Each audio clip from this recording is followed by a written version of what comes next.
Thank you, Anthony, for that nice introduction. I'm Lawrence. I'm from the Housing and Development Board. I'm going to share with you a little story of the organization I come from.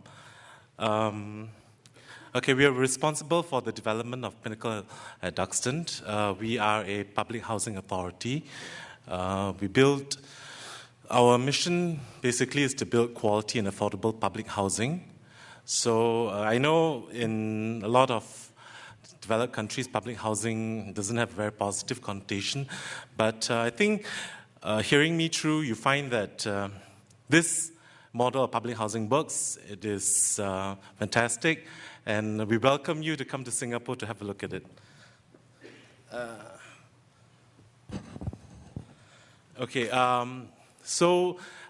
Before we move on, Hdb would like to thank the organization for bestowing us this honor of being the best tall project in Asia and Australasia.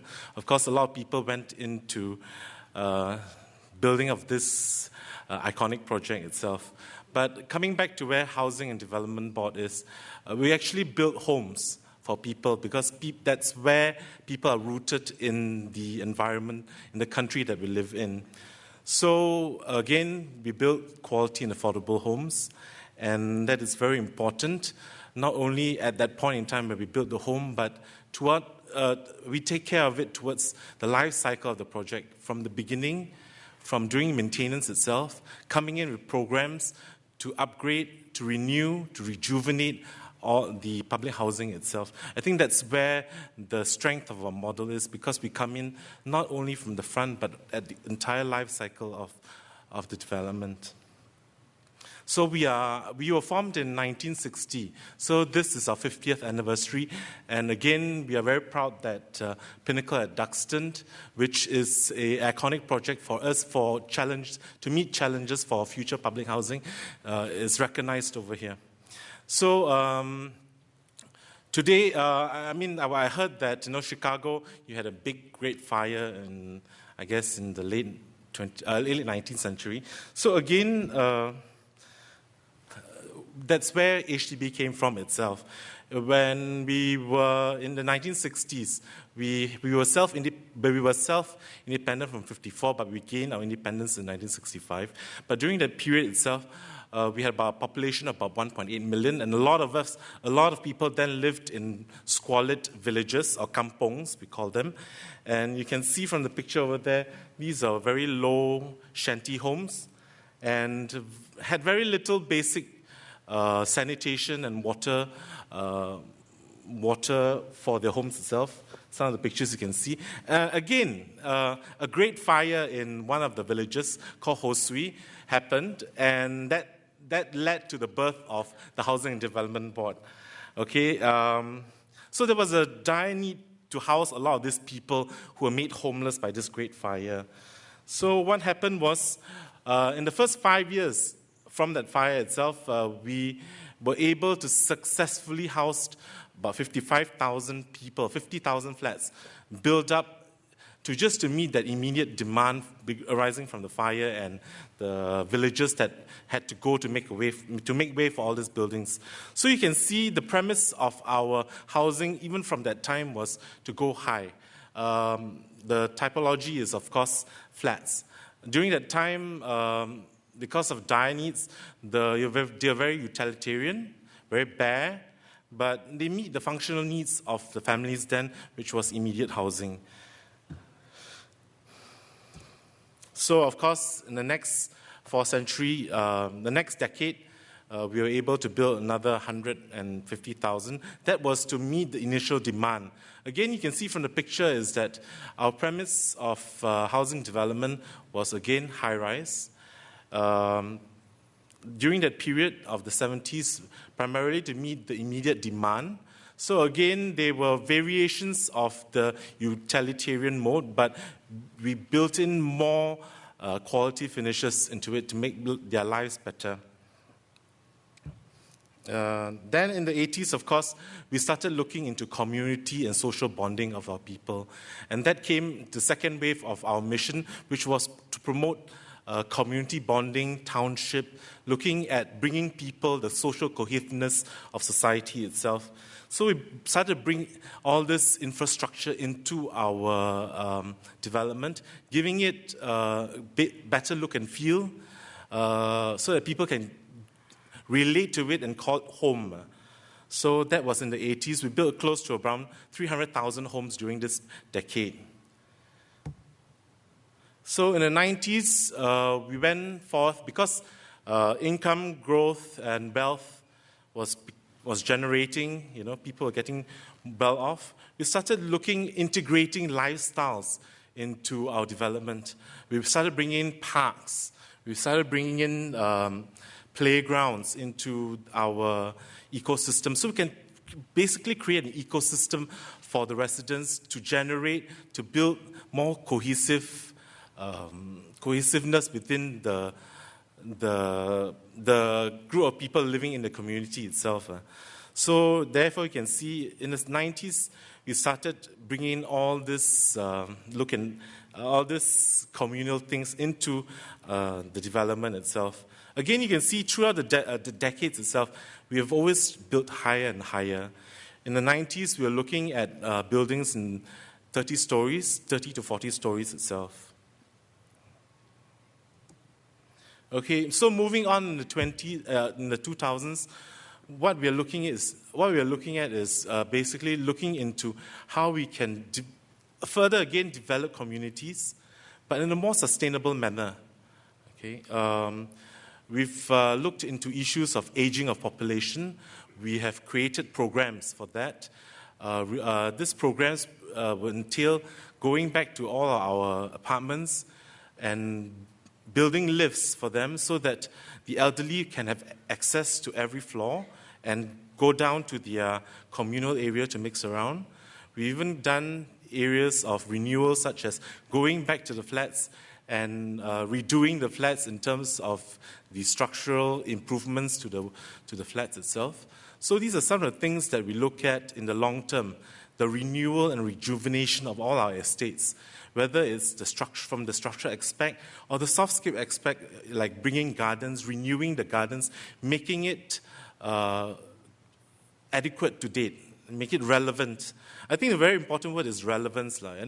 As you move from decade to decade, some of the things that you put in become irrelevant. So you have to go back and make it relevant so that people can connect and build bonds, not only with their own families, but with the entire neighborhood itself. So that's where we're coming in from in this decade moving on. It's our challenge moving on. Okay, so you've heard about it. We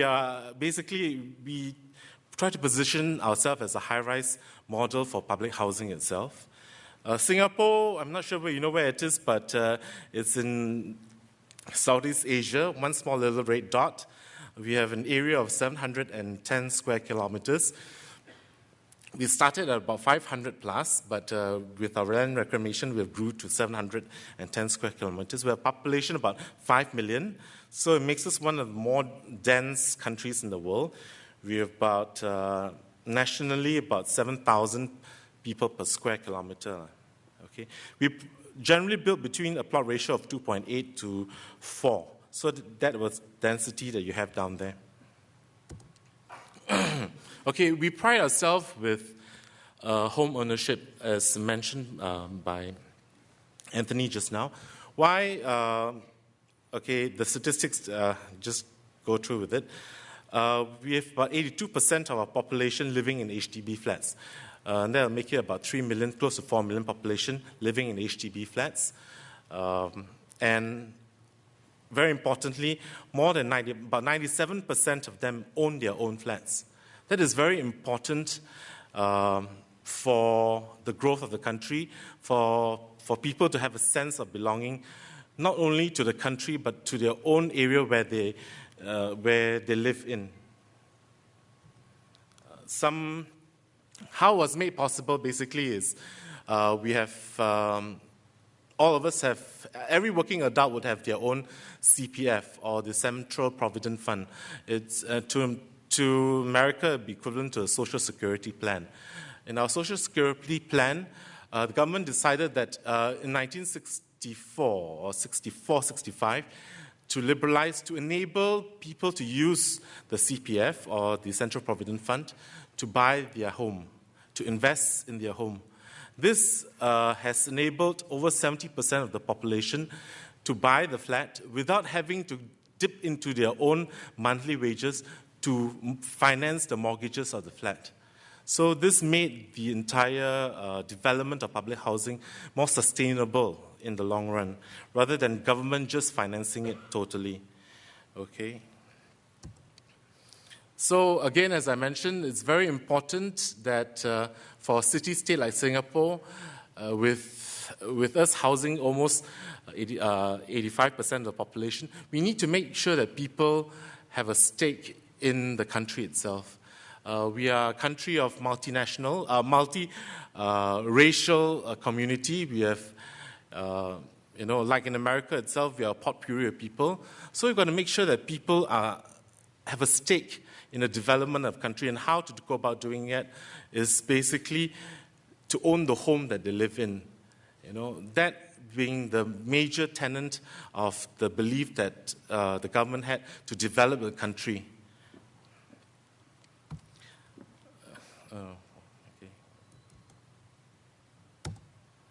Okay, so moving on. Okay, that's all I have about Hdb to say about Hdb itself.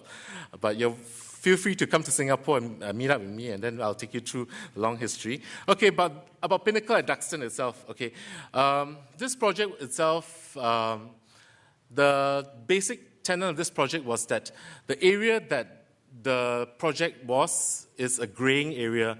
It used to be where these 2 blocks you see over here was built in 1960. It's a rental property, and it was made to house part of these people just now, as I mentioned, in the early 60s. So it was this area that, a lot of people are graying. So the major objective of the project was to bring in young people back into the city itself. So that was the desire, the major drive for the project itself. So Tanjung Pagar was the area that I mentioned, and the question mark you see is the layout of the project itself. And you have, it being a historical area, you have at the south, you have the port and the Chinatown area and the business district at your far right, and the old colonial areas on your far left itself. So it was a very interesting area where it's in the middle of a growth dynamic on your right, and something that's entrenched in history on your left, and down south is something that's very commercial. So we needed something very interesting for this place itself. So what we did was we wanted to basically rejuvenate the city center. So therefore, that's where Anthony mentioned just now, we went out around the world to call for ideas for super dense, high-rise, 50 stories, to rejuvenate this whole area. We were taking a very big chance, because there was not something that is, you don't have many things to follow around the world. It's something that's new and very new on the planet itself. So this public housing competition was carried out then in 2001, 2002, and we had over 200 entrants from all over the world. And part of the jury that judged the competition was this Moshi Safdi and Fumihiko Maki, who made up a panel of 6 plus other local jury members of architects and planners to look through and sieve through those 200 competition briefs, competition designs to pick out the best. And lo and behold, we homegrown talent, somebody from Singapore, took the top prize for this event, this competition itself. And we were pleasantly surprised, because in the competition, in his winning award, there was this bridges that linked not only the ground level, but the 26th level and the 50th level.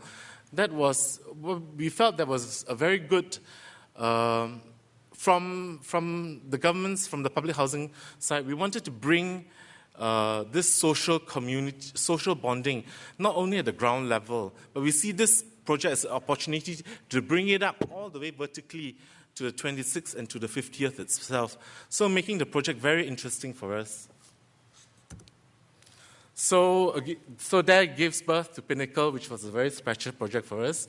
And it created all these living spaces that provided avenues for our residents to come, to meet, to bond, to work, live, play, age in place, and to create that social dynamics that will anchor them down. So, of course, there were the other things that we, both of us, me and Beng, had to work out to make sure the building was buildable. So we were glad that we introduced the whole concept of prefabrication. Peng will touch on that later. And we were able to bring out the construction cycle time to about 7 days, 6 to 7 days per floor. And then, of course, you can see that's the bridges before they were hoisted. So we worked together on this being a very tough site to build on. It was in between the business district, and so we don't have very much room to maneuver with. So again, the issues of buildability and productivity, very, very important to make sure that this project succeeded. So at the end, what we got was we transformed the area, literally from the 2 blocks of flats over there to this magnificent super high-rise that we have. So what we have today is basically a place in the sky.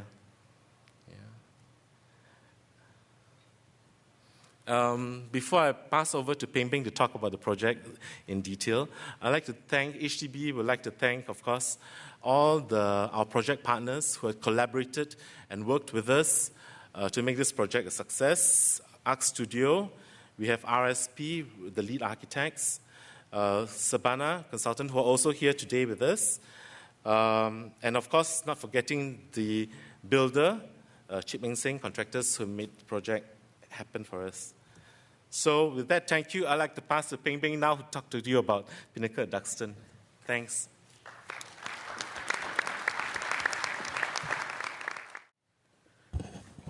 A very good afternoon, friends, ladies and gentlemen. First and foremost, I'd like to thank the Council for this wonderful award, without which I would not be in Chicago, and to experience firsthand all the marvelous buildings that you have in your downtown. Just within a short loop, yesterday we had 100 years compressed into 2 hours. And to be able to sit next to Bill Patterson is really a great honor, because I studied Bill Patterson when I was in school. His book sits proudly on my shelf, and Belinda, so we have 2 books of his. And I'd like you all to know that the work that you do in Chicago, in America, and everywhere has actually spread all over the world. And through conversations like this, symposiums, and the award, we're able to come together and to also share what Asia, Singapore especially, is facing. So this project today is about the Pinnacle at Duxton, but it's also about Singapore in a way. We like to call it super density. This is the project that we're talking about. Just in case you still think that we are part of China, I'd like to assure you that Singapore is in Southeast Asia circle. You can't even find it on this map at this scale. And if you pierced a pin on your globe from Chicago, roughly at 45 degrees, you will hit Singapore. So we literally came from the other side of the earth. And that's what Singapore looks like on a map, 710 square kilometers. The black areas are where we build our high-density homes. We plan the whole island to house about 6.5 million people. Today, we are at 5 million. We hit the 5 million mark like way ahead of schedule. So HDB is currently ramping up production of housing to take care of this rise. But also, we are a nation as well as a city, so we have to take care of things that cities do not have to take care of. For example, we have defense, we have all sorts of other things that nations have to think about, and there is no hinterland. From 1959 to the year 2009, the land area has increased by reclamation, by taking in the sea, and we have increased about 20%, but the population, roughly the same time period, has increased by 236%, and it's continuing to grow while the land is fixed. If you look at the urban density of cities around the world, we are, in fact, not that dense, but if you look at country density, then we are like one of the top in terms of density. But if you look at cities, we are somewhere close to London and Tokyo, if you take Greater Tokyo, and New York, if you take Manhattan and Beijing, they are like around 15,000, 1,600. But we are not even the densest. Dhaka, Manila, Bogo, they are at 45,000 persons per square kilometer. But this is what Dhaka looks like. Their model of urban development is what we in Singapore call low-rise. So if it's low-rise, high density, this is a kind of urban fabric. Singapore has very early on, 50 years ago, adopted a high-rise model just so that we can free up more ground for greenery. This idea of greenery, the idea of the triple bottom line actually started 50 years ago due to necessity, but today they have become a bit like something that everyone needs to think about. But in Singapore, because we have no land, because we have no water, we only have the people, we needed to actually think of these issues right from the start. So how do we house all these people?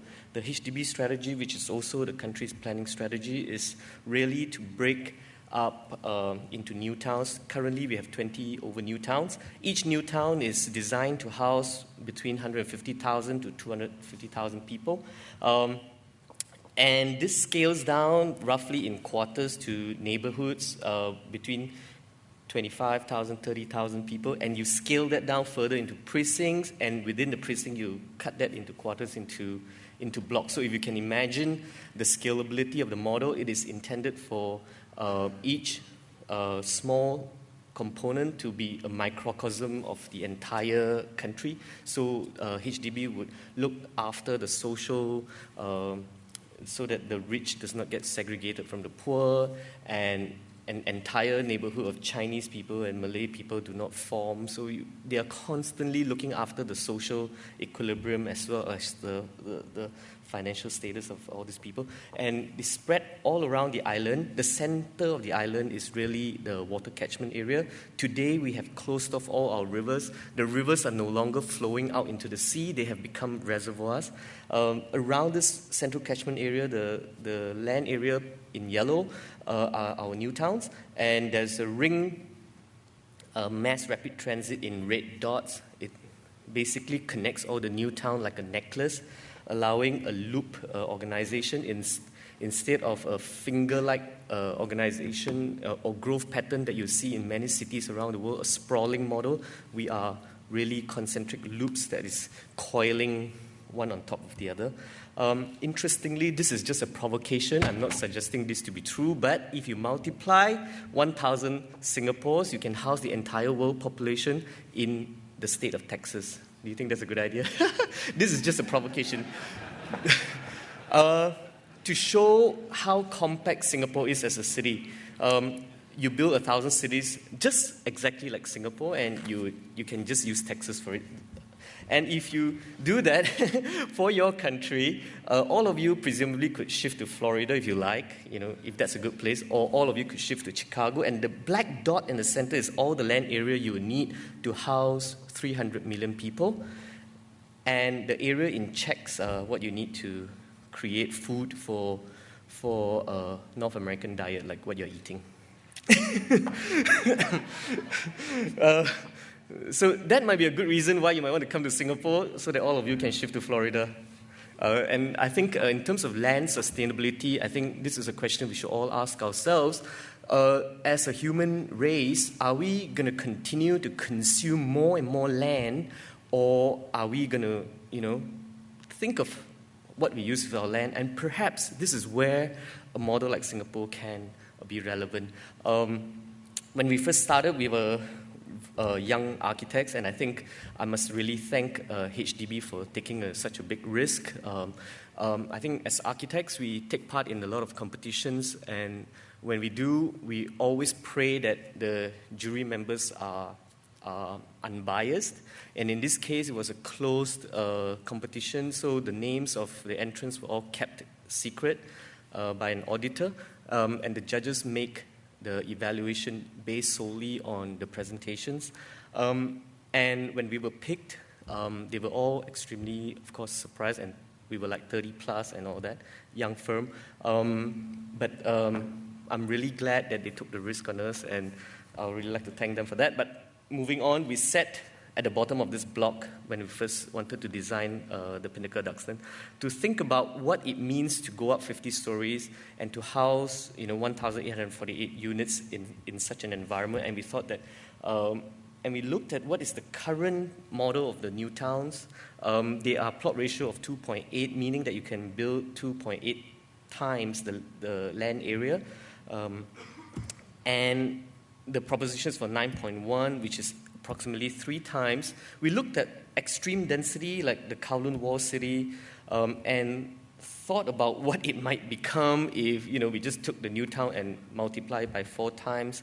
I think if we did that, we would not even be close to Chicago downtown, but it would be a condition that might be hard to live in. So we are thinking about livability. The proposition is on about 2 football fields to build 2.5 million square foot of space. And the City of Darkness could actually be something that is very scary for us. So we thought, what happens if you went up to 50 stories? You took only 17% of the ground. And we thought that the ground might then be returned back to the people as a park.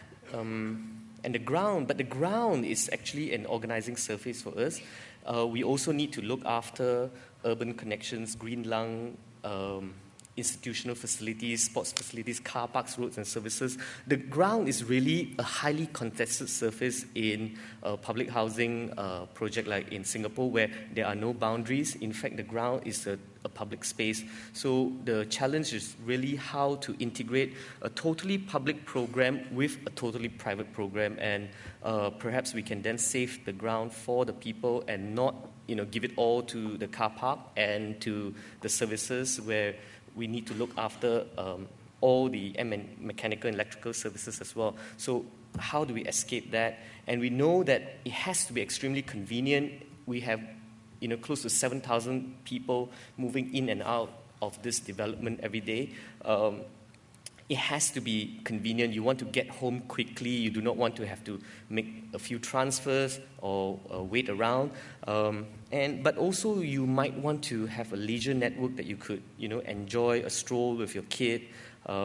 Presumably, also a park environment that all of the residents could enjoy. We thought that all the units are going to be tiny, but they should be also something that people could use to express their own individuality. And so how did we manage all of that?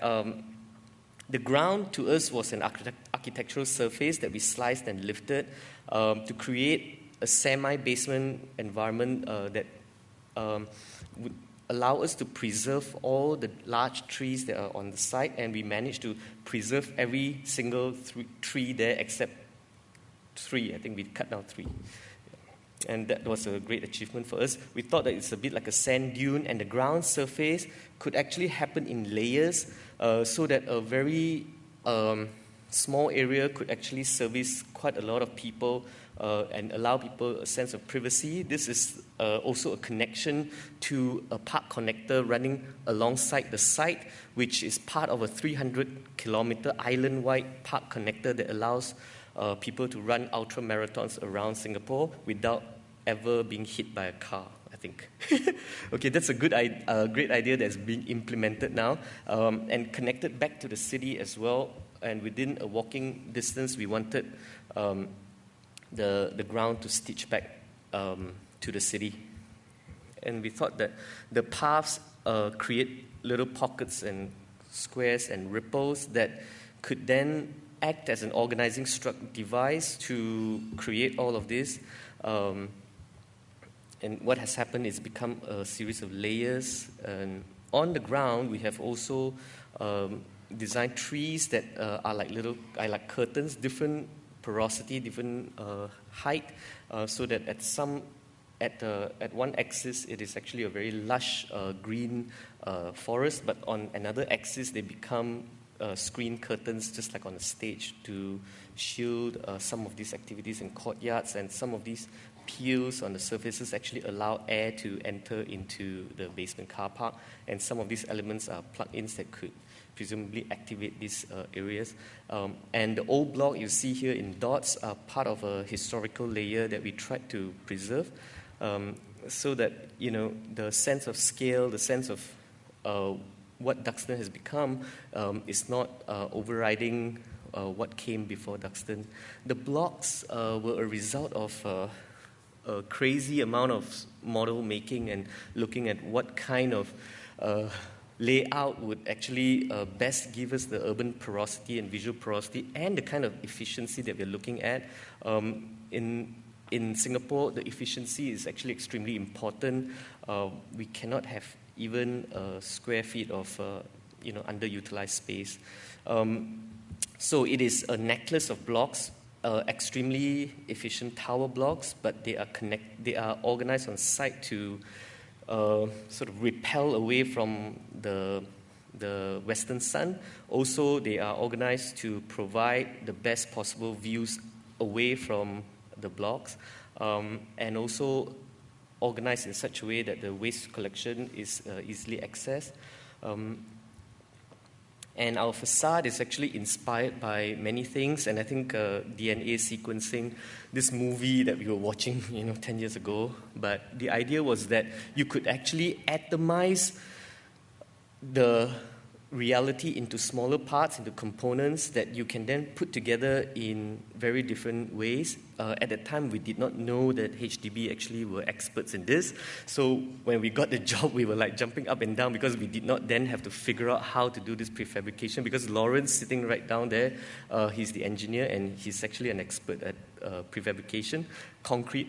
We thought that by breaking into atoms, we could then create balconies and three-dimensional architectural expression on the facade. The facade also allows us to think of how the internal planning of the units could be transformed over time, where the walls might be. And so the windows are actually moving along certain patterns of organization that allow the greatest number of sort of quasi-random organization. So it's a bit like a musical fugue that we arrived at with 7 strings. We thought that if we had to draw 50 floor plans to describe this project, then I think as a small firm we will totally collapse. But we came up with 7 sets of plans that would then describe all of this, and all of this were then coordinated, and we made incredible number of presentations to the government from the bottom right up to the top, and they made changes to everything. And finally, we arrived at 5 modular facade types that even included the rainwater downpipe into the facade, and also included the structure. Here is and 4 gable end types. This is the first mock-up. If you can spot Lawrence here, I'll give you a star. And we actually worked with our builder. This is actually from our builder, who's also sitting there in the audience. It became a logistical project where we had to time the fabrication of all of these panels, plan the route from the factory, during off-peak hours, because this is right in the CBD. This is equivalent to perhaps, Gold Coast, just at the edge of the city. And the sequence of the more than 90% of the components were actually brought in and hoisted. So even the time of hoisting has to be taken into consideration. This is where the planks are placed in, the refuse chute, which runs into a compressor. And this is how it looked like when it was going up. Okay, just 5 more minutes, 3 more minutes, I'll be done. Okay, this is the facade and the bridge, and a quick one on the units.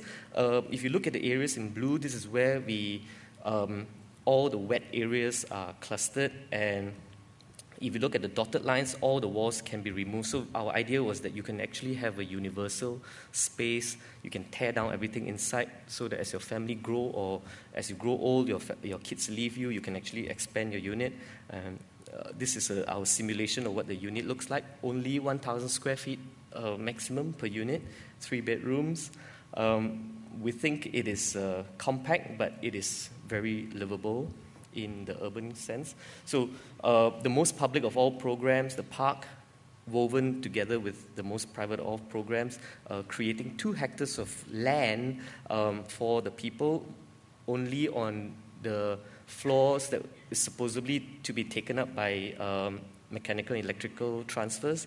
And these are what you would think of as a connected building, just like you have many computers that are connected, allows us to share the mechanical services, allows us to use only one facade maintenance unit, but most of all, it allows us to create fantastic public spaces that's like totally new to the city and hopefully to the whole world. These are the bridges as they are being fabricated. Just like building any bridge, we didn't realize that when we designed it, we were actually designing 7 towers, but 12 bridges. And these bridges had to be fabricated off-site, taken apart, and then re-put together on-site, but with the higher one below and the 26th floor bridge above. And then this is hoisted up using jacking frames.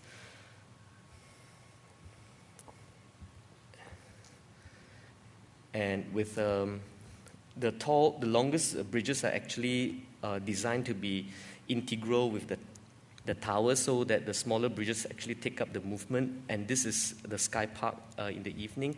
On the sky park, we actually needed to be very careful about what goes on top because of safety and weight.